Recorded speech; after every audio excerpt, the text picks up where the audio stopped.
Habari za mida hii, ladies and gentlemen, mabibi na mabwana, nawakaribisha tena kwenye kipindi chetu pendwa kabisa. Naona watu wananishangaa. Mnanishangaa nini? Au mnashangaa kwa sababu nimevaa hii sare ya kijeshi? Kwanza nataka kuniambia wanaweza kunikamata eti? Eti wanajeshi wanaweza kunikamata? We hawawezi. Nataka kuniambia kwamba wanajeshi wanakamata mpaka makatuni? Sio kweli. Yaani serikali ikamate mpaka katuni? Isije nikapewa kweli kesi ya uhaini. Anyway, serikali haiwezi kukamata makatuni bwana. Tuendelee.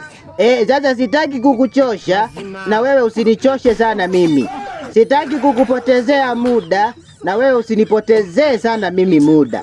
Sasa leo tutaangalia viongozi ambao walishawahi kuvaa au walivaa sare za jeshi au magwanda ya jeshi. Sasa utaniandikia comment hapo chini ukuniambia kwamba ni kiongozi gani ambaye ili vazi limempendeza kuliko kiongozi mwingine yoyote. Sasa tunaanza na namba 4, Jakaya Mrisho Kikwete. Kura chuma hicho. Sisi wote tusaidiane. Tusaidie viongozi wenu na viongozi watawasaidia. Zidumu Chama cha Mapinduzi! Zidumu! Zidumu siasa ya ujamaa na kujitegemea! Zidumu! Zidumu milele fikra za mwenyekiti wa CCM! Zidumu! Sisi wote tusaidiane. Tusaidie viongozi wenu na viongozi watawasaidia. Zidumu Chama cha Mapinduzi! Zidumu! Zidumu siasa ya ujamaa na kujitegemea! Zidumu! Zidumu milele fikra za mwenyekiti wa CCM! Zidumu! Umemuona Isije ukasema hujamuona. Nimekuwekea video mara 2 ili uangalie vizuri. Kama hujamuona unaweza ukazumu. Isije ukasema yule anayevuta sigara, mheshimiwa avutagi sigara na hajawahi kuvuta sigara. Wewe tuheshimiane. Sio huyo. Wewe angalia vizuri hiyo video utagundua tu kwamba Jakaya Mrisho Kikwete ni yupi. Halafu sasa utaniambia, je, limempendeza hilo vazi la kijeshi au halijampendeza? Sasa twende tuangalie namba 3. Namba 3 ni hayati John Pombe Magufuli. Kura chuma hicho.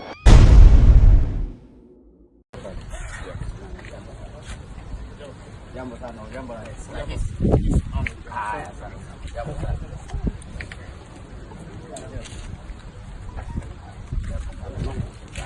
Jambo sana. Makaza. Jambo sana. Jambo. Haya kiongozi ndio hapo.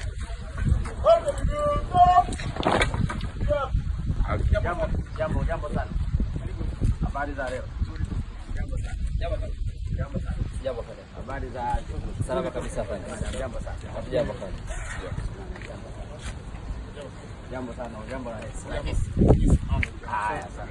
Jambo sana.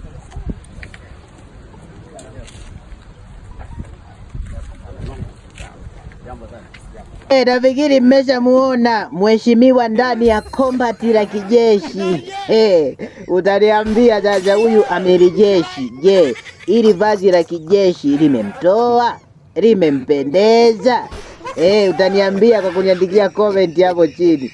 Sasa twende tumuangalie namba 2. Namba 2 ni Rais Mama Samia Suluhu Hassan. Kura chuma hicho.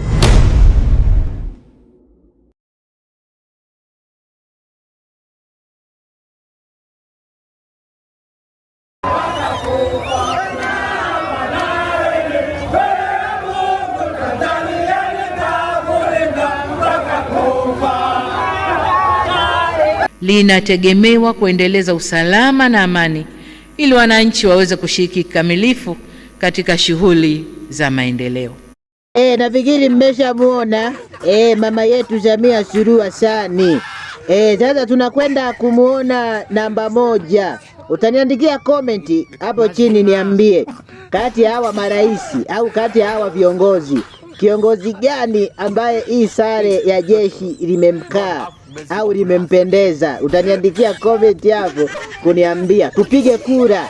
alafu tuzihesabu leo tuchangaze mshindi. Mshindi ni nani kati ya hawa viongozi ambao wamevalia hizi kombati za kijeshi na ambaye limemtoa ili kombati la kijeshi. Sasa sitaki kukuchosha na wewe usinichoshe sana mimi. Sitaki kukupotezea muda na wewe usinipotezee sana mimi muda. Twende tuangalie namba moja. Namba moja ni waziri mkuu Mwigulu Nchemba. Utaniambia, je, ili vazi limempendeza? Ili vazi limemkaa? Utaniandikia comment tupige kura hapo. Kura chuma hicho. Ni jioni 1:30 kwenda saa 2. Kwa hiyo nimefika kujionea hali halisi, lakini vijana tayari wako kazini. Kwa hiyo taarifa rasmi itatolewa na jeshi la polisi. Nafikiri umemuona huyo mheshimiwa akiwa ndani ya vazi la jeshi la polisi. Sasa uliandikie comment hapo chini niambie, mimi nitakaa kuhesabu kura. Kiongozi upi ameibuka mshindi katika hili vazi la jeshi, kati ya Jakaya Mrisho Kikwete, John Pombe Magufuli, Mama Samia Suluhu Hassan na waziri mkuu Mwigulu Nchemba. Utaniambia kati ya hao ni kiongozi upi ambaye ili vazi limempendeza, limemkaa? Niandikie comment hapo chini. Usisahau kucomment, kushare, kusubscribe akaunti yetu ya Ndui Media ili kupata update mbalimbali.